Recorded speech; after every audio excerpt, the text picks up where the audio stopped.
we'll ask Coach Miles to make the opening statement, then we'll go to questions from the three students first, please, Coach. Obviously, greatly disappointed that our season's come to an end. And we've got a guy like Ty Webster who developed into an all-league guard and have his career end. It's been a pleasure to coach. I think you have to credit Penn State doing the things, took away some of the things we do well, and made enough shots to stretch it out in overtime and get the win. With that, we'll take any questions. Questions, students, raise your hand. We'll get a mic to you. Raise your hand, please.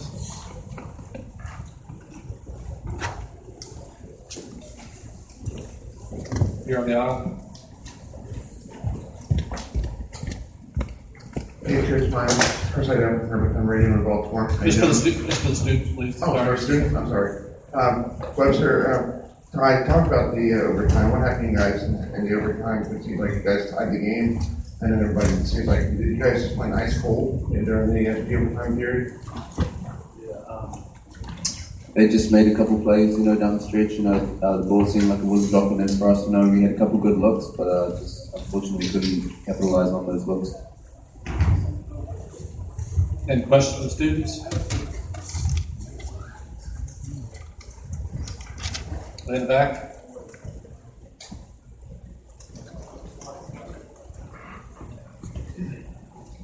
John Teitel from HoopsHD.com. For any of the players, it seemed like the first time you played them this season, Mike Watkins was held in check, I believe 8 points and 3 boards. You seem to have a big game tonight. Did you notice anything different? Did you guys try to guard him differently? Evan, can you take that one, please?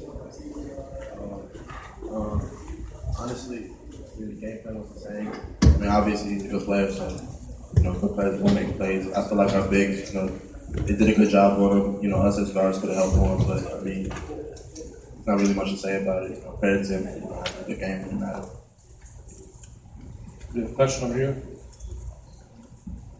Any other questions for the students? All right, I'll let you return to the locker room. We'll go to questions. Coach Miles, the locker room is open.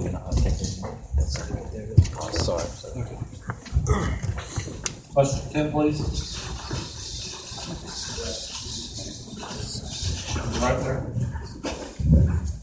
So Tony Carr has a lot of the final possessions for the Lions throughout the season. Were you kind of keying him there towards the end with the final possessions? Yeah, we thought this Ty was a good matchup on him. Ty's a strong guard, as is Tony, and he felt like he could go one-on-one with him. It got him in foul trouble, though, and I think that was a key part of the game. We had talked on and off about doubling, and we went after one of his ball screens pretty hard. The first possession of overtime, we brought Tudu in, and then I'd say it rolled a tag, and then threw it back to Stevens, who hit his second 3 of the game. I think he'd only had 8 all-league play, and so that was a big play to get overtime started. And then sure enough, we go down, I think, a possession later, Ty misses the bonus, and then fouls out, just kind of frustration. That kind of sums up our year. Far left and back. But Tim, along that line, how would you describe this season? You've had some good wins, tough finish, the roller coaster nature of it. What's it been like? Well, as we went into the year, we knew we were going to be a little bit short on outside shooting, and at Christmas, we played probably the number 1 non-conference schedule in the country. So we had played great when they were ranked and healthy at Kansas, at UCLA. We played Clemson at Clemson, Virginia Tech, Dayton, a lot of quality teams. And so we were only 6-6 at Christmas, but we felt very good. We started out 3-0, and we're feeling it. And then, Ed Murrow says, my foot hurts. And that was kind of the beginning of the end. He tried to play the next game, then didn't play for, how many? We were 1-6 in that stretch, lost consecutive 1-point games. I think at the end, we were there were some guys who were worn out, but I was proud of them tonight coming out. And although we didn't have great rhythm, we fought back, found a way to get a tie, showed a lot of resolve that way. And but then just, like I say, that play where Ty misses the bonus, and then Shep hits the circles in and out, hits the backboard, goes in. I don't know how you would have called that one on the air on a radio. That seemed like it summed up our year. Like, we just do the simplest error, and somebody makes a play on us, and you look up and you're dead in the water with 2 minutes left. Other questions, please? On the right. It seemed like you guys would go through long stretches where the offense would kind of hit a wall and then bounce back out of it. What do you attribute that to, and how do you get your team out? Yeah, I think Watkins had a big deal with that. He had 8 blocks, but more importantly, we were 12 by our numbers. So we every timeout, so we have it, at the rim, 2s and 3s, and we have our numbers at 12 for 35 at the rim, and that's you'd expect to shoot 55-60% at the rim at least, even in a well contested game. But I just thought they did a good job of protecting the rim, even in transition. We had a few plays, one in overtime, where I thought we were at the rim and maybe we had a chance to draw contact and get a foul. But Penn State did a great job defending, and you just couldn't get anything going at the rim. That hurts us. Anything else, Coach Miles? You're on the aisle. Hey, Tim, talk about your seniors, your 2 seniors on your class, on your team. Talk about those 2 and what have they been for you guys for this year?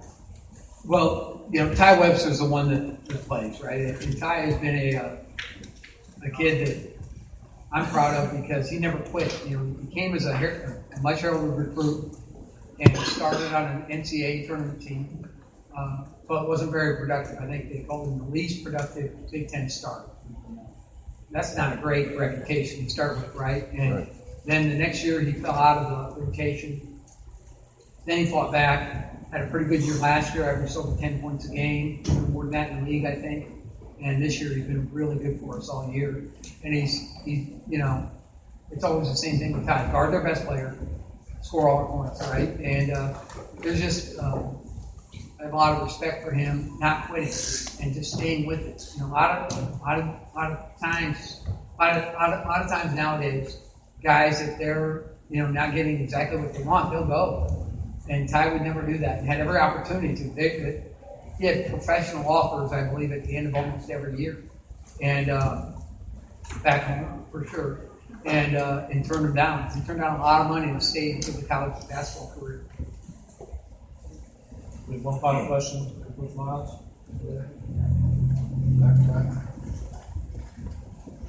Coach, like right after the game, your athletic director tweeted out, looking forward to next year with Coach Miles in charge. I'm back. What were your thoughts? Well, he and I had talked over the last few weeks, and there was no doubt that he was with me and supporting me. And I knew he'd probably do something after the season, which in his own way. Sean is a man that believes in us, supports us, and even when we were struggling, he wouldn't waver.